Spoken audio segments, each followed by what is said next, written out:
Hello there everybody, here's just a little quick demo of the directional targeting and projectile ability system going on right now. We've got a player character and his first ability is set to be a directional targeted projectile. I've given it lots of damage and that's what he's got going on at the moment. And then the enemy has a projectile ability as well. It's directionally targeted, much less damage because we just want it to show up on the health bar. But it's also got a damage over time effect on it and a slow. So we're going to show you those, and they're both set to not be piercing. So that will mean that they will destroy themselves on hitting the first target. And so we hop into the game here, got our character as usual, and if we use our ability, there you go, fires the projectile to 10 range, and then the projectile destroys itself. So if we go over to the enemy here, he's going to fire at us, it deals damage, and as you can see we're also taking damage over time and we're slowed because of the effects of the projectile.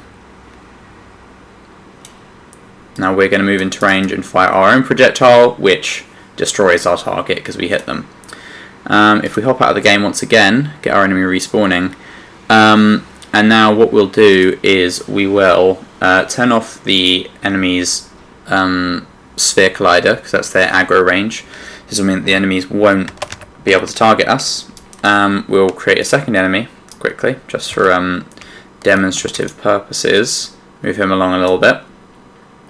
And we'll set our player's projectile to be piercing, which will mean that it will be able to hit multiple targets at once. It will only destroy itself when it reaches its max range, rather than once it's hit something. So if we go over here and line it up just right, we should be able to kill both our targets with one shot. So that's the projectile system. That's another entire type of ability that's going to be able to be generated by the game. We've got a few more to add still. Still need to be able to do targeting specific areas. Also need to be able to do abilities that move the character, and eventually abilities that summon minions effectively. But to do that, I kind of need the enemy generation system in, because that's what it will effectively do, is generate an enemy that's under your control. So yeah, there you have it.